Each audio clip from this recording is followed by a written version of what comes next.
Students, today we are going to study about a new topic, that is capital budgeting techniques. So this is one of the part that is included in module number 4. So module number 4 നമ്മൾ കൂടുതൽ discuss ചെയ്യുന്നത് capital budgeting പോലുള്ള അല്ലെങ്കിൽ എങ്ങനെയാണ് company investments നടത്തുന്നത് എന്നുള്ളതാണ് ഈ പറഞ്ഞിരിക്കുന്ന മൊഡ്യൂൾ 4 കൺസേൺ ആക്കുന്നത്. നമുക്ക് നോക്കാം. സോ ഇതിനകത്ത് രണ്ട് വാക്കുകളാണുള്ളത്. ഒന്ന് ക്യാപിറ്റൽ ബഡ്ജറ്റിങ്ങും രണ്ട് ടെക്നിക്സുമാണ്. So first of all capital budgeting എന്ന് പറഞ്ഞു കഴിഞ്ഞാൽ ഏതൊരു സബ്സ്റ്റാൻഷ്യൽ ഇൻവെസ്റ്റ്മെൻറ്റ് എന്ന് പറഞ്ഞാൽ ഒരു ലാർജ് ഇൻവെസ്റ്റ്മെൻറ്റ് നമുക്കൊരു ക്യാപിറ്റൽ ബഡ്ജറ്റിംഗ് എന്ന് പറയാം. ഇപ്പം ഒരു സാധാരണ ഒരു കമ്പനിക്കാരൻ ഒരു 1 കോടി രൂപ അയാൾ ഇൻവെസ്റ്റ് ചെയ്യാൻ തീരുമാനിച്ചു. So it's a huge amount according to him. So അതിന് ഈ പറയുന്ന പോലെ ആ ഇൻവെസ്റ്റ്മെൻറ്റിന് നമുക്ക് എന്ത് പറയാം, ക്യാപിറ്റൽ ബഡ്ജറ്റിംഗ് എന്ന് പറയാം. അതായത് ഈ ക്യാപിറ്റൽ നമുക്ക് എങ്ങനെ യൂസ് ചെയ്യണം അല്ലെങ്കിൽ എങ്ങനെ സ്പെൻഡ് ചെയ്യണം എന്നുള്ള കാര്യങ്ങളാണ് ക്യാപിറ്റൽ ബഡ്ജറ്റിംഗ് എന്ന് പറയുന്നത്. സോ ഡെഫിനറ്റ്ലി 1 കോടി രൂപ ബിസിനസ്സിലേക്ക് അദ്ദേഹം ഇൻവെസ്റ്റ് ചെയ്യുമ്പോൾ ഡെഫിനറ്റ്ലി അയാൾ കാൽക്കുലേറ്റ് ചെയ്യുന്ന കുറേ കാര്യങ്ങളുണ്ട്. അതായത് എനിക്ക് ഓരോ വർഷം കിട്ടാവുന്ന പ്രോഫിറ്റ് എന്തായിരിക്കും, എന്നാണ് ഈ 1 കോടി എനിക്ക് തിരിച്ച് കിട്ടുക, അങ്ങനെ ഒരുപാട് കൺസേൺസ് അവിടെ എക്സിസ്റ്റിംഗ് ആണ്. സോ ഈ കൺസേൺസ് എങ്ങനെ അഡ്രസ്സ് ചെയ്യാം അല്ലെങ്കിൽ എപ്പോഴത്തേക്ക് തിരിച്ചു കിട്ടാൻ പറ്റും എന്നൊക്കെ കണ്ടുപിടിക്കാനും മറ്റുമൊക്കെ ആയിട്ടാണ് നമ്മൾ ഉപയോഗിക്കുന്ന പല ടെക്നിക്സ് എന്ന് പറയാം. പക്ഷേ ഈ ടെക്നിക്സ് ഒക്കെ ഡിപ്പെൻഡ് ചെയ്യുന്ന ഒരു പർട്ടിക്കുലർ ഐറ്റം ഉണ്ട്, that is time value of money. So as we all know, ഇപ്പം നമുക്ക് നിങ്ങളുടെയൊക്കെ വീട്ടിലുള്ള ആൾക്കാരോട് ചോദിക്കുമ്പോൾ അവർ പറയും, നമ്മുടെ കയ്യിൽ പണ്ടൊക്കെ എന്ന് പറയുമ്പോൾ വീട്ടിലേക്ക് സാധനം വാങ്ങിക്കാനായിട്ട് വെറും 2000 രൂപ മതിയായിരുന്നു, അല്ലെങ്കിൽ 1000 രൂപ മതിയായിരുന്നു എന്ന് പറയും. പക്ഷേ ഇന്ന് ആ 1000 രൂപയുടെ സ്ഥാനത്ത് മേ ബി 5000 10,000 ആയിട്ടുണ്ടാവും. എന്ന് പറഞ്ഞാൽ കാലം കടക്കും തോറും പൈസയുടെ വാല്യൂ എന്ത് ചെയ്തുകൊണ്ടിരിക്കുകയാണ്, കുറഞ്ഞുകൊണ്ടിരിക്കുകയാണ്.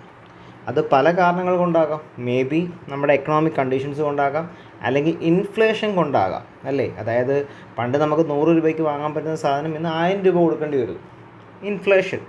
സോ എന്തായാലും there is a change in the value of a money as a time moves on. അതിൽ മേജറായിട്ടുള്ള ട്രെൻഡ് എന്ന് പറയുന്നത് എന്താണ്? ഡിക്രീസിങ് ആണ്. So decreasing at what rate? That particular thing can be denote as R or K, which is known as discounting factor. Okay, so അതാണ് നമ്മുടെ value of money മാറുന്ന rate എന്ന് പറയുന്നത്. മേ ബി അതൊരു ഇൻഫ്ലേഷൻ റേറ്റ് അതേപോലെ എടുക്കാം, may be 6% 7% ആയിരിക്കാം, അല്ലാന്നുണ്ടെങ്കിൽ എല്ലാത്തിൻ്റെയും കോമ്പിനേഷൻസ് ആയിരിക്കാം. സോ ആ ഡിഫറെൻറ്റ് തരത്തിലാണ് ഈ ഡിസ്കൗണ്ടിങ് ഫാക്ടർ പറയുന്നത്. പക്ഷേ അറിഞ്ഞിരിക്കുക, ആർ റെപ്രസെൻറ്റ്സ് ഡിസ്കൗണ്ടിങ് ഫാക്ടർ. ഒരു എക്സാമ്പിൾ പറയാം. 2020 നമ്മളിപ്പോൾ കറണ്ട് സിറ്റുവേഷനിൽ നിൽക്കുകയാണ്. എൻ്റെ കയ്യിൽ 500 റുപ്പീസ് ഉണ്ട്. ഞാനിവിടെ എഴുതിയിട്ടുണ്ട് as a time moves on 2026 ആയപ്പോൾ സം വാല്യൂ ലൈക്ക് 885.78 എന്ന് ഞാൻ എഴുതി. എന്താണിത് മീൻ ചെയ്യുന്നത്? സോ ഇന്ന് എൻ്റെ കയ്യിൽ 500 രൂപ ഉണ്ട് എന്നുള്ളത് സത്യമാണ്. ഈ 500 രൂപയ്ക്ക് എനിക്ക് വാങ്ങാവുന്ന കുറച്ച് ഐറ്റംസ് ഉണ്ട്, ഞാനത് വാങ്ങിച്ചു വെച്ചു.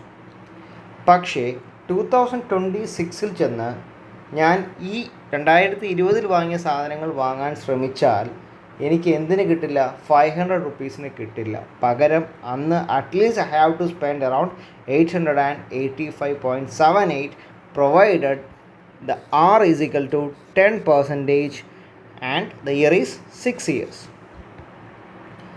സോ ഇതാണ് എൻ്റെ എക്സാമ്പിൾ. അപ്പം നമുക്ക് ഇന്ന് നമ്മളിൽ 500 രൂപ ഉണ്ടെന്ന് പറഞ്ഞിട്ട് കാര്യമില്ല. അപ്പോൾ ഒരാൾ പറയുവാണ് ഞാൻ കുറച്ച് നാൾ കഴിയുമ്പോൾ നിനക്കൊരു 600 ആക്കി തരാം എന്ന് പറഞ്ഞിട്ട് കാര്യമില്ല. മനസ്സിലാക്കുക, അതായത് 6 വർഷം കഴിഞ്ഞ് നിങ്ങൾക്ക് 100 രൂപ കൂടുതൽ കിട്ടിയത് കൊണ്ട് എന്തില്ല, യൂസ് ഇല്ല. കാര്യം എന്താ? അതിൻ്റെ വാല്യൂ കുറഞ്ഞു. സോ ഇതെങ്ങനെയാണ് ഈ വാല്യൂ കണ്ടുപിടിക്കുന്നത് എന്നുള്ളതാണ് നമ്മൾ പറയാൻ പോകുന്നത്. That is FV is equal to future value. So എങ്ങനെയാണ് ഫ്യൂച്ചർ വാല്യൂ കണ്ടുപിടിച്ചത്? Future value is equal to the present value. ഇപ്പോൾ ഇവിടുത്തെ കേസിലാണെങ്കിൽ future value is equal to 500, present value 500 ആണ്, ഇൻറ്റു 1 പ്ലസ് 6 എന്ന് പറഞ്ഞാൽ 10%, that is 10/100 is equal to 0.1 raise to 6 is equal to 500 into 1.1 raise to 6. നിങ്ങൾ ചെയ്ത് നോക്കിയാൽ നിങ്ങൾക്ക് ദ ആൻസർ ഈസ് 885.78. സോ ഇതാണ് ഞാനിവിടെ എഴുതിയിരിക്കുന്നത്. അപ്പോൾ ഞാൻ ഇതിനെ ഒന്ന് വേറെ ഫോമിലേക്ക് ആക്കുവാണ്. Present value is equal to future value divide by 1 plus R whole raise to T എന്നും, അതിൽ ഒരു particular time 1/1 plus R whole raise to T ഞാൻ പ്രസൻറ്റ് വാല്യൂ ഇൻട്രസ്റ്റ് ഫാക്ടർ എന്നും വിളിക്കുവാണ്.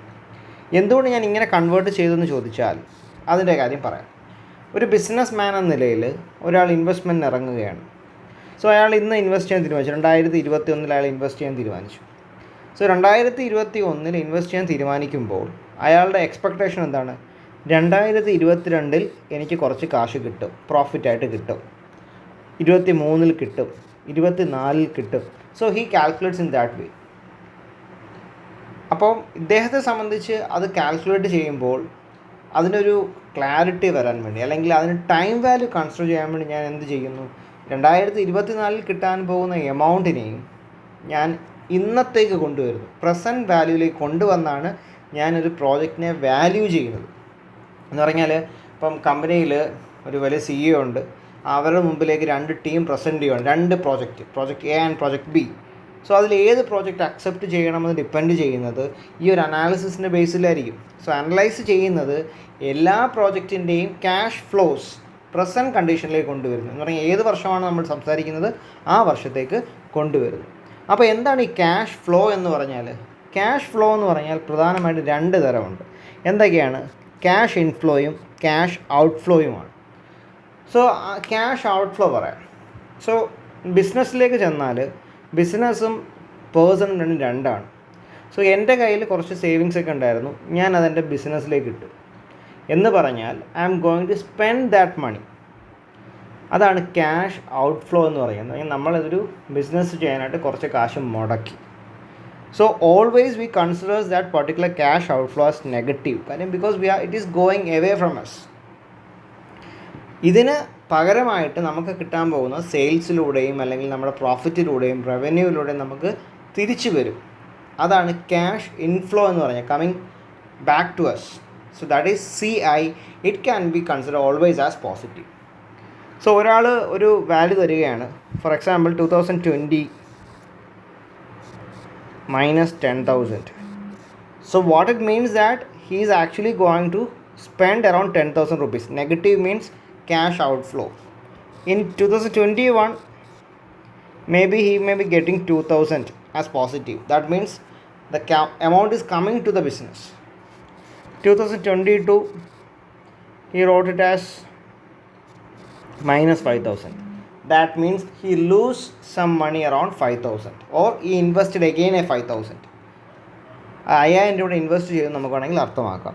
So that is about this particular cash flows. അപ്പോൾ നിങ്ങൾക്ക് എക്സാമിന് പഠിക്കാൻ ഇനി പറയാൻ പോകുന്ന ടെക്നിക്സ് ഒക്കെ അറിഞ്ഞിരിക്കണമെങ്കിൽ ക്യാഷ് ഫ്ലോസിനെ മറിച്ച് മനസ്സിലാക്കുക. എപ്പോഴും ഇനിഷ്യൽ ഇൻവെസ്റ്റ്മെൻറ്റ് കൺസിഡർ ചെയ്യുന്നത് ഒരു ക്യാഷ് ഔട്ട്ഫ്ലോ ആയിട്ടാണ്.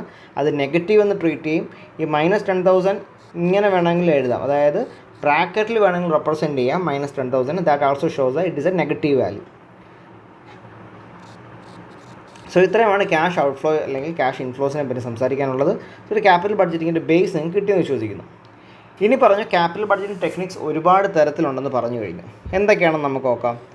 Based on time value of money we classifies this particular capital budgeting techniques into 2 categories.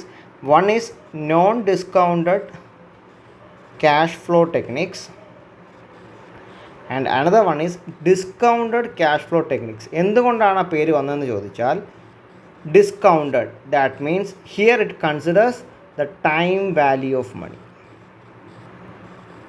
Time value of money consider ചെയ്യുന്നു എന്നുള്ളതാണ് ഡിസ്കൗണ്ട് ക്യാഷ് ഫ്ലോ ടെക്നിക്സിൻ്റെ ഏറ്റവും വലിയ പ്രത്യേകത. ഇറ്റ് ഡസൻ കൺസിഡർ ഹിയർ എന്ന് പറഞ്ഞാൽ നമുക്ക് 5 വർഷം കഴിയുമ്പോൾ 10,000 രൂപ ബിസിനസ്സിൽ നിന്ന് കിട്ടുമെന്ന് പറഞ്ഞാൽ ആ 10,000 അതേപോലെ തന്നെയാണ് ഇപ്പോൾ നമ്മൾ കൺസിഡർ ചെയ്യുന്നതെങ്കിൽ എന്ന് പറഞ്ഞാൽ 2026 കിട്ടാൻ പോകുന്ന 20,000 റുപ്പീസ് എന്ന് പറയുന്നത് നമ്മൾ കാൽക്കുലേഷന് വേണ്ടി 2021 അല്ലെങ്കിൽ 20 എടുക്കുമ്പോൾ 20,000 ആയിട്ട് തന്നെ എടുക്കുന്നതാണ് non discounted cash flow technique. Discounted cash flow technique എന്ന് പറഞ്ഞാൽ ഇതിനെ നമ്മൾ എന്ത് ചെയ്യുന്നു, ടൈം വാല്യൂ ഓഫ് മണി വെച്ച് കൺസിഡർ ചെയ്ത് റേറ്റിൽ മാറ്റും. സോ അങ്ങനെയുള്ള കുറച്ച് മെത്തേഡ്സും നോൺ ഡിസ്കൗണ്ടഡ് ആയിട്ട് മെത്തേഡ്സാണ് നമുക്കുള്ളത്. സോ അതിൽ നോൺ ഡിസ്കൗണ്ടഡ് ക്യാഷ് ഫ്ലോ ടെക്നിക്സിൻ്റെ എക്സാമ്പിൾസ് എന്ന് പറഞ്ഞു കഴിഞ്ഞാൽ, സോ നോൺ ഡിസ്കൗണ്ടഡ് ക്യാഷ് ഫ്ലോയുടെ ഫസ്റ്റ് എക്സാമ്പിളാണ് അർജൻസി എന്ന് പറയും.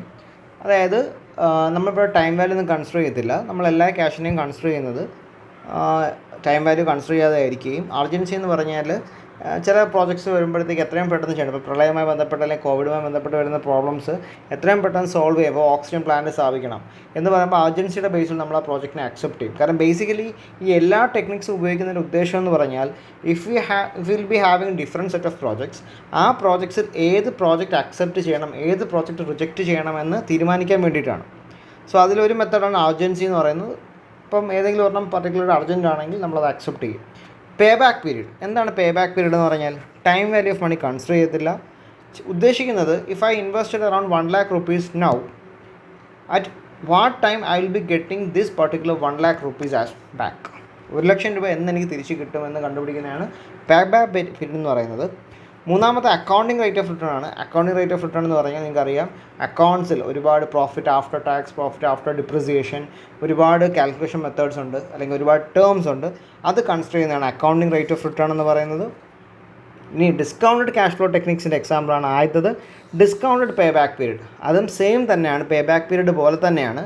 പക്ഷേ അവിടെ നമ്മൾ കൺസിഡർ ചെയ്യുമ്പോൾ ടൈം വാല്യൂ കൺസിഡർ ചെയ്യുന്നു. ഫോർ എക്സാമ്പിൾ 1 ലക്ഷം രൂപ ഞാൻ ഇന്ന് ഇൻവെസ്റ്റ് ചെയ്താൽ പേ ബാക്ക് പീരീഡിൽ ആലോചിച്ചിരുന്നത് എന്നെനിക്ക് 1 ലക്ഷം തിരിച്ചു കിട്ടുമെന്നാണെങ്കിൽ ഡിസ്കൗണ്ടഡ് പേ ബാക്ക് പീരീഡ് പറയുന്നത് ഈ 1 ലക്ഷം രൂപയ്ക്ക് തുല്യമായ എമൗണ്ട് എത്ര നാളുകൊണ്ട് തിരിച്ചു കിട്ടും എന്നുള്ള വാല്യൂ കൺസിഡർ ചെയ്യും. പിന്നുള്ളത് നെറ്റ് പ്രസൻറ്റ് വാല്യൂ ആണ്. നെറ്റ് പ്രസൻറ്റ് വാല്യൂ എന്ന് പറയുന്നത് നമ്മൾ പറഞ്ഞു 2021 ഒരു പ്രോജക്റ്റ് ചെയ്യുമ്പോൾ വരും വർഷങ്ങളിൽ നമുക്ക് കിട്ടാൻ പോകുന്ന എല്ലാ വരുമാനത്തെയും എല്ലാ ഇൻവെസ്റ്റ്മെൻറ്റ്സിനെയും നമ്മൾ കൺസിഡർ ചെയ്തുകൊണ്ട് 2021 അതിൻ്റെ വില എന്താണ് പ്രസൻറ്റ് വാല്യൂ, അതാണ് നെറ്റ് പ്രസൻറ്റ് വാല്യൂ എന്ന് പറയുന്നത്. അത് പോസിറ്റീവ് ആണെങ്കിൽ നമ്മൾ പ്രോജക്റ്റ് അക്സെപ്റ്റ് ചെയ്യും, നെഗറ്റീവ് ആണെങ്കിൽ റിജക്റ്റ് ചെയ്യും. പ്രോബ്ലം ചെയ്യുമ്പോൾ നിങ്ങൾക്ക് മനസ്സിലാവും. പിന്നുള്ളത് ഇൻറ്റേർണൽ റേറ്റ് ഓഫ് റിട്ടേൺ ആണ്.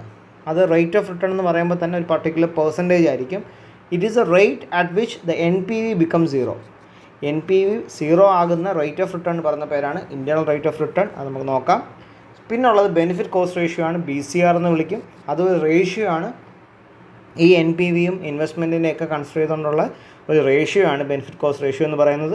ശ്രദ്ധിക്കേണ്ട കാര്യം, ഈ പറയുന്ന റൈറ്റ് സൈഡിലുള്ള 4 എന്ന് പറയുന്നത് ടൈം വാല്യൂ ഓഫ് മണിയെ കൺസിഡർ ചെയ്തിട്ടുള്ള ഡിസ്കൗണ്ടഡ് ക്യാഷ് ഫ്ലോ ടെക്നിക്സ് ആണെങ്കിൽ, ലെഫ്റ്റ് സൈഡിലുള്ള 3 എന്ന് പറയുന്ന agency, pay back and account rate of return എന്ന് പറയുന്നത് നോൺ ഡിസ്കൗണ്ടഡ് ക്യാഷ് ഫ്ലോ ആണ്. ബേസിക് ഡിഫറൻസ് എന്താണ്?